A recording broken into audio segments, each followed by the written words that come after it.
New at 5, Atlantic City leaders are focusing on reducing traffic deaths and serious injuries. A safety action plan open house starts in about 30 minutes at Atlantic Beach City Hall, and that's where we find our Zach Wilcox. He's joining us live right now.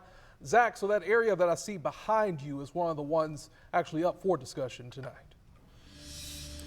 Yeah, Anthony, this is the five-way stop right in front of City Hall, and isn't it always up for discussion? It's an area where you can see drivers constantly, in fact, even I did it today, pulling up to the stop sign and being like, who got here first? When is it my turn? Something the city's been talking about whenever it comes up with a safety discussion, and that's what's going on right now. They're hoping to get more suggestions of other areas where people may be concerned, but they do have kind of a list going to begin with, and we'll take a look at a few of the spots that they identified for me today.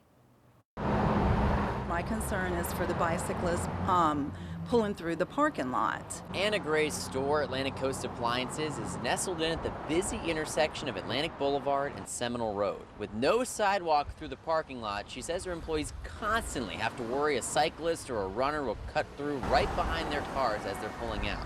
The issue is so common, her employees have taken safety measures into their own hands. We ask that our employees back in versus just pull in for the safety of the bicyclists. She'd like to see something done to direct people away from the parked cars, but at the same time doesn't want to restrict access to the businesses or limit parking. More sidewalks, but again, it is a small congested corner. The Atlantic Beach Development Director says they're already looking at that intersection, and engineers are also looking at Sherry Drive and Atlantic Boulevard, where a building blocks the view of cars turning onto Atlantic and cars, quote, stack up in the middle, waiting to merge into the eastbound lane.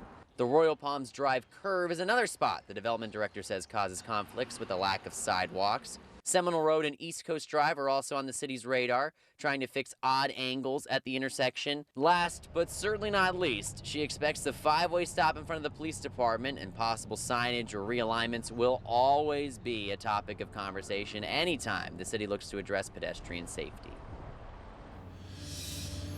Yeah, so those are a few examples that we're already aware of, but they're looking for folks to come forward with anywhere they may feel, not particularly safe crossing on foot or maybe riding their bike late at night where they, don't have a lot of signage. So those kinds of things are what they're looking for today. And that meeting is going to start right here at City Hall in just a few minutes. In Atlantic Beach, Zach Wilcox, First Coast News, on your side.